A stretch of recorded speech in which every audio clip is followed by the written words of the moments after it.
মে মাসের গুরুত্বপূর্ণ current affairs নিয়ে এই ভিডিও। এখান থেকে সরাসরি কোশ্চেন আসার চান্স আছে এক্সামে। তো চলো শুরু করা যাক। আজকের প্রথম কোশ্চেনটি হলো, সম্প্রতি কোন দেশ বিশ্বের প্রথম বাণিজ্যিক 6G পরীক্ষার ঘোষণা করেছেন? অ্যান্সার হলো চায়না। চীন 6G প্রযুক্তির গবেষণা ও পরীক্ষায় বিশ্বের অন্যতম অগ্রণী দেশ হিসেবে কাজ করেছে। কোশ্চেন নাম্বার 2, সম্প্রতি ভারতের নতুন সেনাপ্রধান হিসেবে কে দায়িত্ব গ্রহণ করেছেন? রাইট অ্যান্সার হলো উপেন্দ্র দ্বিবেদী। জেনারেল উপেন্দ্র দ্বিবেদী ভারতীয় সেনাবাহিনীর প্রধান হিসাবে দায়িত্ব পালন করেছেন। কোশ্চেন নাম্বার 3, 2026 সালের মে মাসে IPL শিরোপা জয়ী দল কোনটি? রাইট অ্যান্সার হলো option number C, Royal Challengers Bengaluru. RCB তাদের শক্তিশালী পারফরমেন্সের মাধ্যমে শিরোপা জয় করে আলোচনায় আসে। 5, ওয়ার্ল্ড প্রেস ফ্রিডম ডে কবে পালিত হয়? রাইট অ্যান্সার হলো অপশন নাম্বার বি, মে 3 মে। সংবিধান মাধ্যমে স্বাধীনতার গুরুত্ব তুলে ধরতে প্রতি বছর 3 মে এই দিবসটি পালিত হয়।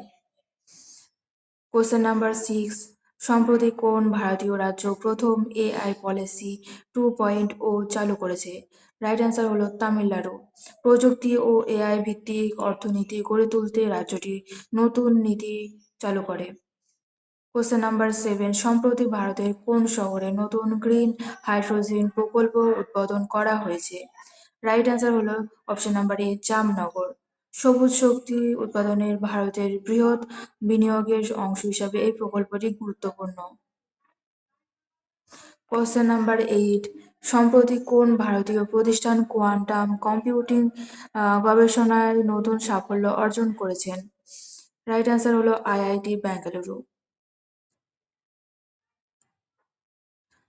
কোয়ান্টাম প্রযুক্তি ভারতের ভবিষ্যৎ গবেষণার অন্যতম গুরুত্বপূর্ণ ক্ষেত্র।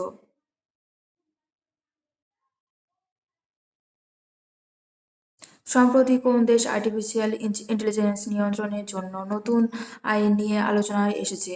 রাইট অ্যান্সার হলো ইউরোপিয়ান ইউনিয়ন সদস্য রাষ্ট্রগুলি। AI ব্যবহারের নিরাপত্তা ও নৈতিক নিশ্চিত করতে নতুন নিয়ম প্রণয়নের উদ্যোগ নেওয়া হয়েছে।